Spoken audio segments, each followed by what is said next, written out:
ख्वाहिशों का कैदी हूँ मैं, मुझे हकीकतें सजा देती है। आसान चीज़ों का शौक़ नहीं, मुझे मुश्किलें ही मजा देती है। नमस्कार दोस्तों, मैं दीपक कुमार आप सभी का आपके अपने यूट्यूब परिवार में स्वागत करता हूँ। दोस्तों, आज के इस वीडियो में हम स्वतंत्रता का अधिकार जो कि अनुच्छेद 19 से 22 तक दिया गया है उसे हम पढ़ने वाले हैं।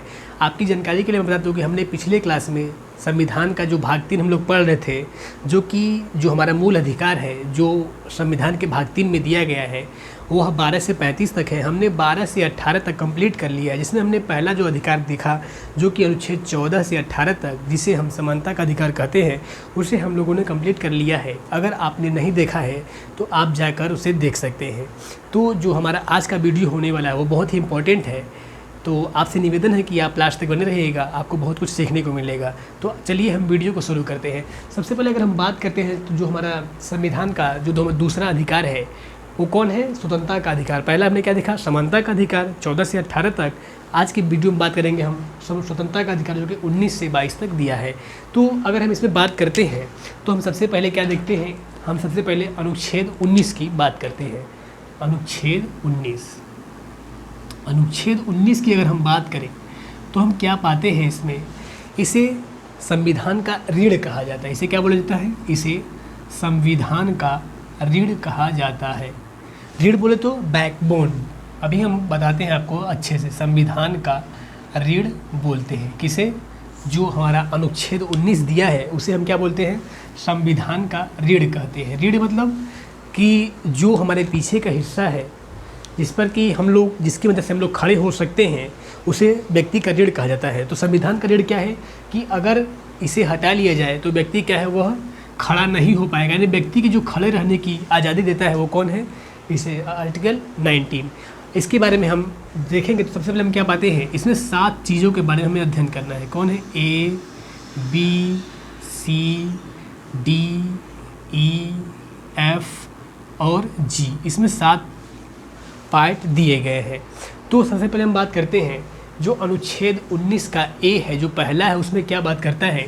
इसमें बताया गया है अभिव्यक्ति की आज़ादी। इसमें क्या कहा गया है? अभिव्यक्ति की आज़ादी की बात की गई है।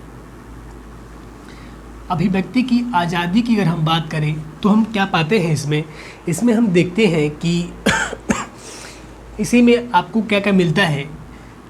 इसमें आपको मिलेगा बोलने की आज़ादी। इसमें क्या है? बोलने की आज़ादी, प्रश्न पूछने की आज़ादी। इसी में मीडिया आ जाएगा। इसी में क्या है? आपको झंडा फहराने की आज़ादी है कि आप झंडा अपना फहरा सकते हैं। आप किसी नेता का पुतला फूंक सकते हैं। और इसी में RTI आ जाता है। तो अब हम एक एक करके एक एक्सप्लेन करते चलते हैं। तो सबसे पहले हमने क्या देखा? हम A पार्ट की बात करते हैं। तो हम क्या देखते हैं? हमने क्या देखा? इसमें क्या दिया गया है? अभिव्यक्ति की आज़ादी की इसमें बात की गई है। तो अभिव्यक्ति की आज़ादी में क्या है? उसमें पहला हम क्या देखते हैं? इसमें बोलने की आज़ादी है कि आप अपने विचार खुलकर रख सकते हैं। अभी हम बात करें कि आप क्या नहीं बोल सकते। पहले हम तो बोलने की पहले बात कर ले, फिर देखते हैं इसमें रिस्ट्रिक्शन क्या क्या है। तो हम पहला इसमें क्या देखते हैं कि बोलने की आज़ादी है। आप कुछ भी, आप जो अपने लिमिट में रहकर बोल सकते हैं। आप क्या क्या बोलेंगे, क्या नहीं बोलेंगे, उसके बारे में हम बात करेंगे। आप बोल सकते हैं, आप प्रश्न पूछ सकते हैं। यह क्या है? आर्टिकल 19 के A पार्ट में दिया गया है। और अब हम बात करते हैं आप क्या नहीं बोल सकते। उसके रिस्ट्रिक्शन की अगर हम बात करें तो हम क्या पाते हैं? इधर हम देख लेते हैं कि आप क्या क्या नहीं बोल सकते। तो हम क्या देखते हैं इसमें हम पाते हैं कि आप ऐसी बातें नहीं बोल सकते जो क्या हो कि राष्ट्र की एकता और अखंडता के खिलाफ हो। क्या हो? एकता एवं अखंडता के खिलाफ आप नहीं बोल सकते। और क्या नहीं कर सकते?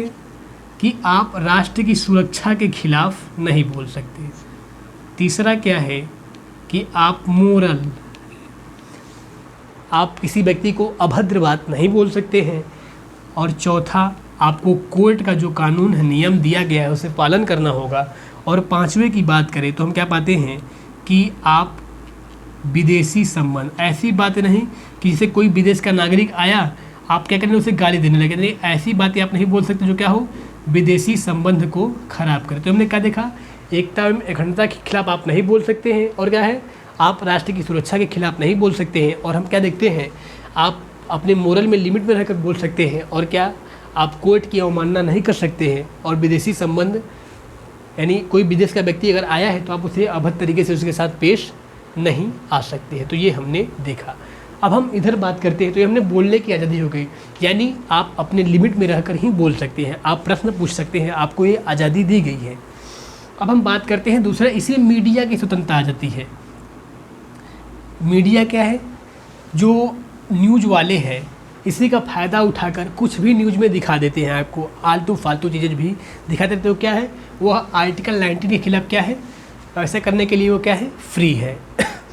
तो ये हमने मीडिया के बारे में देखा। झंडे फहराने की बात करें तो क्या है? आर्टिकल 19 कहता है कि आप अपना झंडे को फहरा सकते हैं। और इसी में क्या है? पुतला फूंकने की है कि आप अगर किसी नेता से क्या है, जैसे इस समय जो वर्तमान में पेट्रोल और गैसेस के प्राइस हाइक हो रहे हैं, वृद्धि हो रही है, तो क्या कर सकते हैं? आप उसके नेता की पुतला फूंक सकते हैं। ये आपको क्या है? आज़ादी दी गई है। और जो हमारा लास्ट आता है वो क्या है? RTI। RTI क्या बतलाता है? इसे हम बोलते हैं राइट टू इन्फॉर्मेशन। इसे क्या है?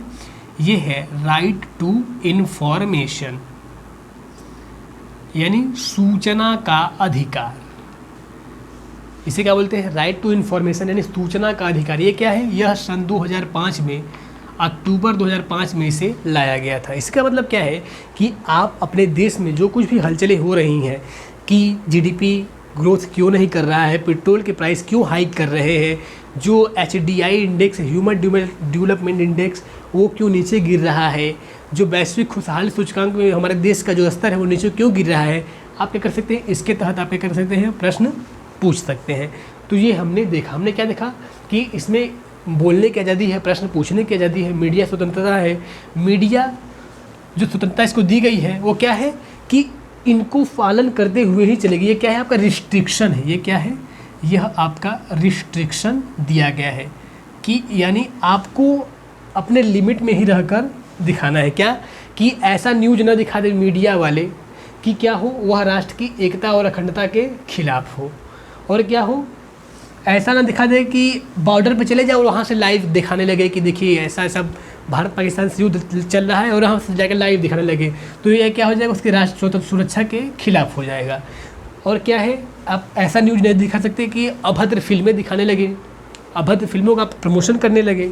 आप ऐसा चीज़ आप नहीं कर सकते हैं। और क्या है? आपका जो कोर्ट है उसका क्या क्या करना पड़ेगा? उसके नियम को पालन करना पड़ेगा। विदेशी संबंध आपको बनाकर रखने पड़ेंगे। तो इन चीज़ों का पालन करते हुए आप अपने लिमिट में रह सकते हैं। जैसे कहा गया है ना कि आपकी स्वतंत्रता वहीं पे समाप्त हो जाती है जहाँ किसी दूसरे की नाक स्टार्ट होती है। तो ये हमने क्या देखा? अनुच्छेद 19 के बारे में। 19 का A पार्ट हमने देखा। अब हम B पार्ट की बात करते हैं। B में क्या है? A में देखा कि क्या है? अभिव्यक्ति की आज़ादी, उसमें हमने इसका जिक्र कर लिया। अब हम B पार्ट में हम देखते हैं तो हम क्या पाते हैं? इसमें क्या है? सभा करने की आज़ादी। क्या है? आप कहीं पर सभा कर सकते हैं। जैसे मान लीजिए कि आप अपना कुछ विचार रखना चाहते हैं तो आप एक सभा कर सकते हैं। अब हम तीसरे की बात करें तो क्या है? संगठन बनाने की आज़ादी। क्या कर सकते हैं? आप एक संगठन भी बना सकते हैं। पहला क्या? अभिव्यक्ति की आज़ादी। दूसरा क्या है? आप सभा कर सकते हैं। C पार्ट क्या बताता है कि आप संगठन बना सकते हैं। लेकिन वो जो संगठन है वो इन लोगों के खिलाफ जो रिस्ट्रिक्शन लगाई गई है इनको फॉलो करते ही हो, न कि आप जो संगठन बना लगे कि आतंकवादी संगठन आप बनाने लगे। ऐसा आप करेंगे तो आपको क्या किया जाएगा? वहाँ से जो आपकी जो स्वतंत्रता का अधिकार है वहीं पे क्या हो जाएगा? वो समाप्त हो जाएगा।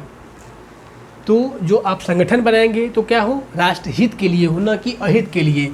और राष्ट्र की एकता और अखंडता के खिलाफ न हो कि आप आतंकवादी संगठन बनाने लगे कि आइए हम एक संगठन बनाते हैं, यहाँ पे आतंकवादियों का निर्माण किया जाएगा। तो आप ऐसा नहीं कर सकते हैं। तो ये हमने देखा तीसरा C के बारे में। अब हम D की बात करें तो उसमें हम क्या पाते हैं? आपको क्या आज़ादी है? संचरण करने की। संचरण मतलब चारों ओर घूमने की आज़ादी है। चारों ओर घूमने की आज़ादी। जैसे जो हमारा अनुच्छेद 19 का जो D है वो क्या बताता है कि आप अपने देश में कहीं पर भी घूम सकते हैं। जैसे हालांकि यह पहले रिस्ट्रिक्शन लगा था कि जो हमारा जम्मू कश्मीर वाला इलाका था, जो कि संवेदनशील इलाका था, जैसे 370 यानी 370 के तहत और 35A के तहत उसे विशेष छूट दी गई थी, तो अब उसे समाप्त कर दिया गया 2019 में। तो अब क्या है, आप वहाँ पर भी आप घूम सकते हैं। तो ये क्या है, आर्टिकल 19 का डी क्या कहता है कि आप देश में चारों ओर घूमने के लिए क्या है, स्वतंत्र हैं। अब हम बात करते हैं ई पॉइंट की। जो ई हमारा है 5वां, वो क्या जा सकता है कि आप क्या कर सकते हैं, वहाँ पे घूमने गए हैं तो आप क्या कर सकते हैं, वहाँ पे निवास कर सकते हैं, यानी निवास या बसने की स्वतंत्रता। जैसे मान लीजिए कि आप दक्षिण भारत में घूमने के लिए गए और वहाँ पे क्या हुआ कि कोई लड़की आपको पसंद आ गई, तो आप उससे शादी करके वहाँ पे आप निवास कर सकते। तो ये कौन है, यह आर्टिकल 19 का ई है, 5वां है। अब हम बात करते हैं एफ यानी छठे की। अगर हम बात करें तो हम क्या देखते हैं, वो है संपत्ति का अधिकार। वो क्या है, संपत्ति का अधिकार, यानी इसे क्या कर दिया गया है, इसे समाप्त कर दिया गया है।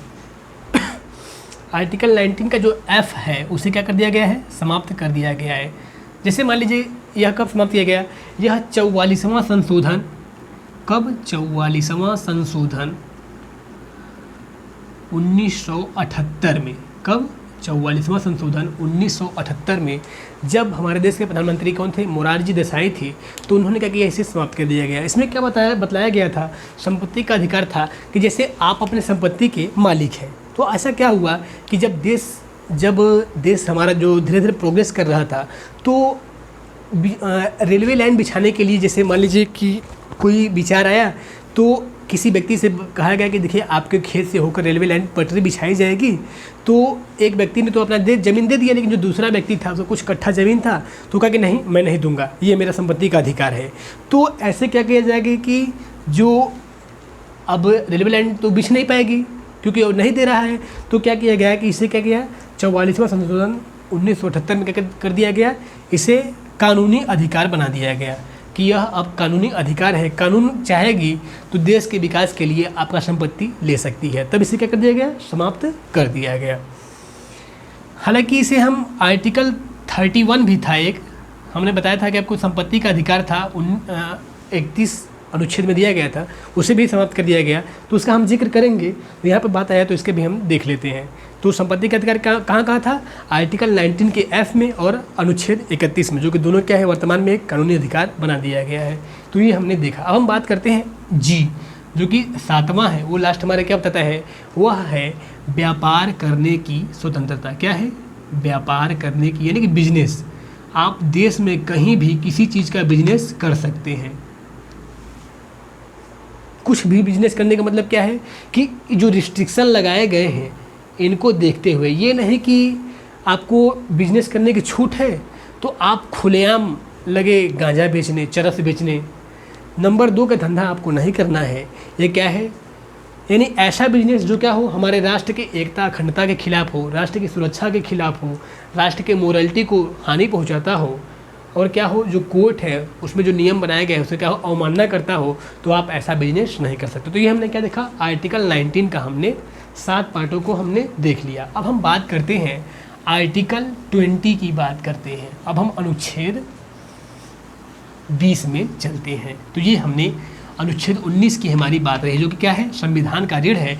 यह संविधान का बहुत ही संवेदनशील पार्ट है, जो कि हर एक व्यक्ति के लिए बहुत ही ज़रूरी है, जानना चाहिए कि हमें ये स्वतंत्रता दी गई है। तो ये हम अनुच्छेद 19 की बात रही। अब हम बात करते हैं अनुच्छेद 20 की।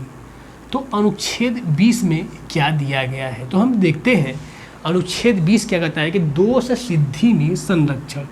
वो क्या है, दोष सिद्धि में संरक्षण, दोष सिद्धि में संरक्षण। इसे बोलते हैं प्रोटेक्शन टू कन्विक्शन। क्या बोलते हैं, इसे बोलते हैं प्रोटेक्शन सुरक्षा टू कन्विक्शन, दोष सिद्धि में कन्विक्शन। यानी किसी व्यक्ति का अगर दोष, किसी व्यक्ति पर अगर आरोप लगा है, जैसे फालतू ही बहुत सुनने में आता है कि दो पटीदारों में झगड़ा हुआ, तो क्या हुआ कि एक ने जाकर फालतू का इस पर केस कर दिया कि ऐसा ऐसा इसने किया है।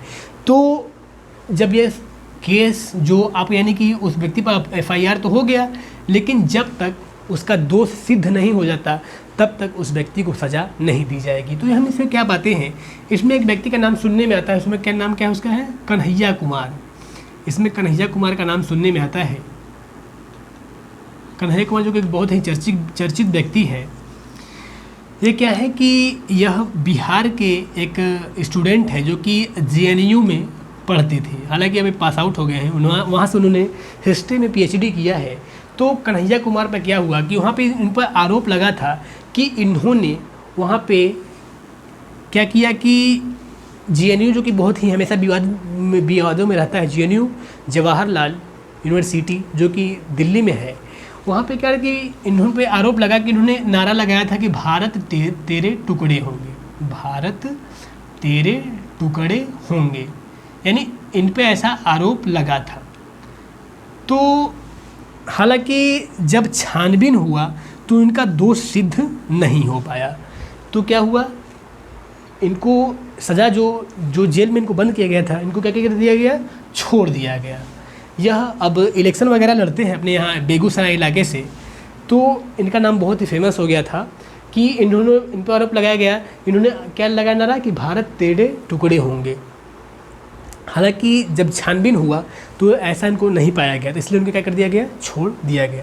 तो ये क्या है, दोष सिद्धि में संरक्षण की बात हुई, यानी जब तक व्यक्ति का दोष सिद्ध नहीं हो जाता तब तक उसे आप सज़ा नहीं दे सकते। तो ये हमने बात किया किसका, कन्हैया कुमार की।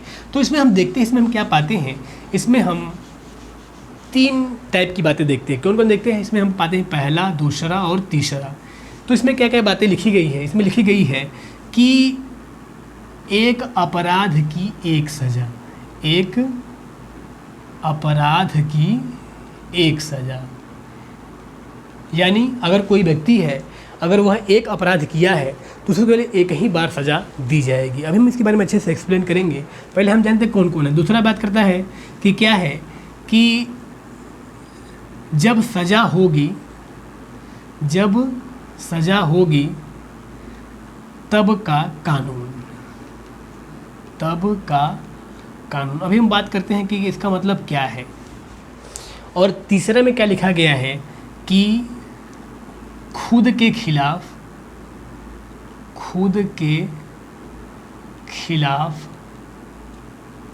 गवाही नहीं देनी है। ये 3 पॉइंट हमने देखा। और अब बात करते हैं इसमें क्या क्या करता है। कह रहा है कि एक अपराध की एक सज़ा। जैसे मान लीजिए कि लालू यादव की हम बात करते हैं, लालू यादव ने क्या किया कि इन पे बहुत सारे घोटाले के आरोप लगे थे। तो इनमें क्या हुआ, इनमें जो पहला फेमस आता है वो कौन है, चारा घोटाला। चारा घोटाला में क्या हुआ कि चारा घोटाला बहुत ही संवेदनशील घोटाला था, बहुत ही फेमस घोटाला हुआ था।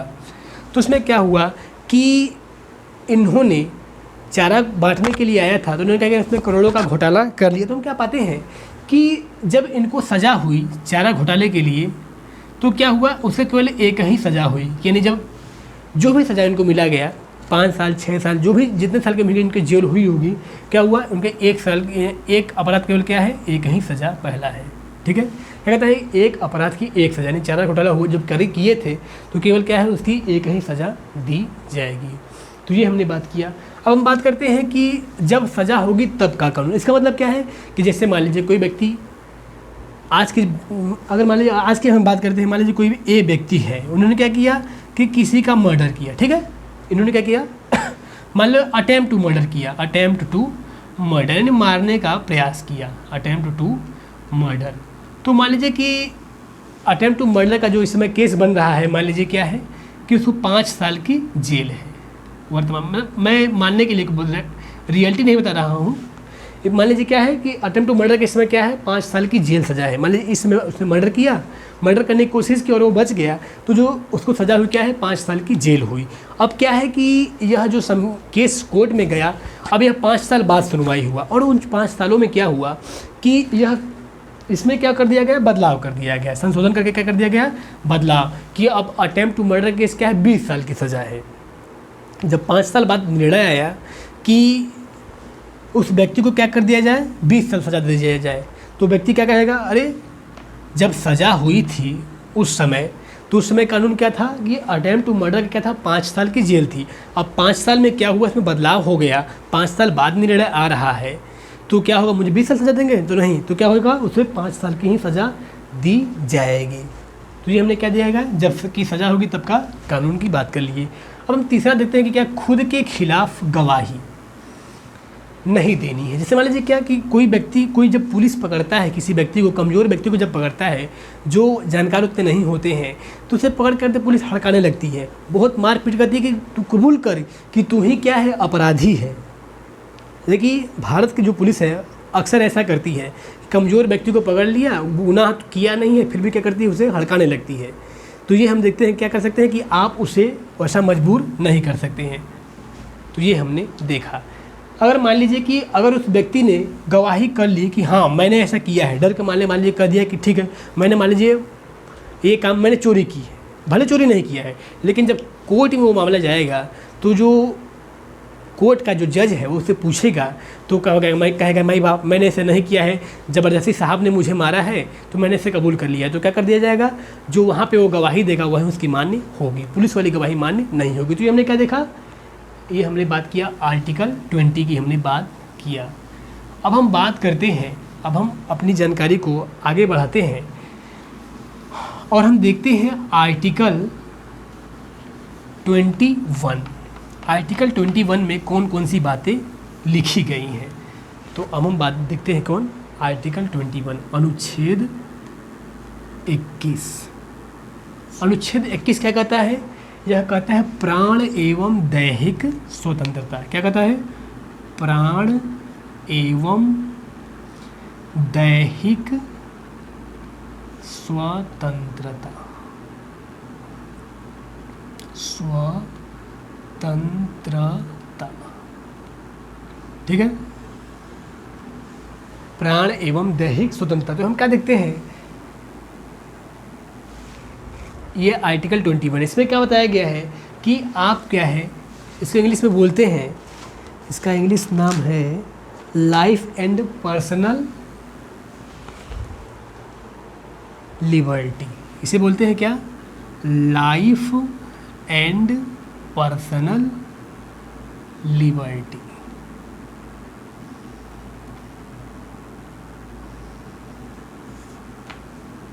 आर्टिकल 21 क्या कहता है कि प्राण एवं दैहिक स्वतंत्रता, यानी क्या है, लाइफ एंड पर्सनल लिबर्टी। तो इसमें क्या देखते हैं, इसमें हम पाते हैं कि किसी व्यक्ति को क्या करना है, उसे क्या है, जीवन जीने की स्वतंत्रता है। आर्टिकल क्या कहता है, 21 जीवन जीने की स्वतंत्रता। जैसे कि आपको 3 टाइप की इसमें आज़ादी दी जाएगी। कौन कौन से, आपको पर्यावरण, यानी आपका जो पर्यावरण है क्या किया जाएगा, उसे स्वच्छ रखा जाएगा। आप अपने पर्यावरण की, अगर पर्यावरण में कुछ परिवर्तन हो रहा है, जैसे मान लीजिए कि आप बड़े इलाके में रह रहे हैं, जैसे दिल्ली और मुंबई इलाके में रह रहे हैं, तो वहाँ पे क्या है, बहुत सारी फैक्ट्रियाँ लगाई गई हैं, तो उन फैक्ट्रियों से क्या होता है, बहुत ही धुआं उठता है। तो हम क्या पाते हैं कि अगर पर्यावरण प्रदूषित हो रहा है तो आप उसके खिलाफ केस कर सकते हैं। उसके लिए आपको, अगर आप केस किए हैं तो आपको क्या मिला जाएगा, आपको मुआवजा सरकार की तरफ से दी जाएगी। ये क्या है, आपको, वह आपका अधिकार है कि आप खुले वातावरण में जिए। ये क्या है, आपके जो संविधान में ये बातें लिखी गई है, ठीक है। तो ये हमने क्या देखा, पर्यावरण के बारे में देखा। अब हम दूसरा बात करते हैं कि आपको क्या है, स्वास्थ्य, हेल्थ। आपके स्वास्थ्य के लिए सरकार क्या करती है, जो बच्चे हैं उनके लिए क्या करती है, फ्री में क्या करती है, उनको टीके वगैरह लगवाती है, ठीक है। जैसे खसरा, BCG वगैरह का टीका सरकार फ्री में लगवाती है। ये क्या है, स्वास्थ्य के लिए है, यह क्या है, उस व्यक्ति का अधिकार है। तो ये हमने देखा, पर्यावरण के बारे में देखा, हेल्थ के बारे में देखा। और हम तीसरा पाते हैं, इस हेल्थ में क्या हमने देखा, अभी जल्दी ही में जो कोरोना काल चल रहा था उसमें क्या हुआ कि जो हमारी सरकार थी उसने हर व्यक्ति को फ्री में वैक्सीन बांटा, फ्री में सबको वैक्सीनेशन कराया। तो क्या हुआ, उसका अधिकार था, तो सरकार ने उसका क्या बहुत ही अच्छे से पालन किया। हालांकि इसको देखने में हमारे देश का जो GDP था वो बहुत ही नीचे चला गया था। अब हम बात करते हैं तीसरे में क्या दिया गया है, सुसाइड। अगर मान लीजिए कि आपको जीने की स्वतंत्रता है, ठीक है, अब आप आत्महत्या कर रहे हैं तो क्या है, यह भी एक प्रकार क्या है, अपराध माना जाएगा। अगर मान लीजिए कोई व्यक्ति सुसाइड कर रहा है, अगर वो मर गया तो कोई बात ही नहीं, लेकिन अगर जब बच गया, आत्महत्या का प्रयास किया, बच गया, तो उसे आईपीसी की जो धारा है वो 309 यानी 309, अभी मैं कंफर्म कर लेता हूँ, ठीक है, 309 के तहत क्या कर दी जाएगी, उसे सज़ा दी जाएगी। यानी क्या, उसे कहा जाएगा कि आप क्यों मर रहे थे, आपको जीने की स्वतंत्रता है, आप जिए, जब तक कि आप प्राकृतिक मृत्यु से नहीं मरते आप अपने आप को नहीं मार सकते। तो ये हमने देखा, इसलिए किसके बारे में देखा, लाइफ के बारे में देखा। अब हम बात करते हैं पर्सनल लिबर्टी के बारे में। इसमें हम क्या पाते हैं, इसमें हम देखते हैं कि जो निजता, पहला मतलब प्राइवेसी,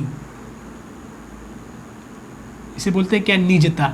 जैसे आप कुछ भी चीज़ अपना निजी, यानी कि किसी भी चीज़ अगर कोई आप पर फोर्स कर रहा है कि आप मुझे ये चीज़ बताइए, तो आप क्या है, अपना चीज़ प्राइवेसी करने के लिए आप स्वतंत्र। जैसे मान लीजिए कि दो पति पत्नी, एक ऐसा मामला सुनने में आया कि दो पति पत्नी आपस में उनकी शादी हुई थी, तो क्या हुआ कि जो वाइफ थी वो रात में चैटिंग वगैरह करती थी, तो उस पति को शक हुआ कि आखिर किससे बात करती है। तो उसने क्या किया, उसे पूछा कि इसका पासवर्ड खोलो, किससे बात करती हो, तो उसने नहीं बताया।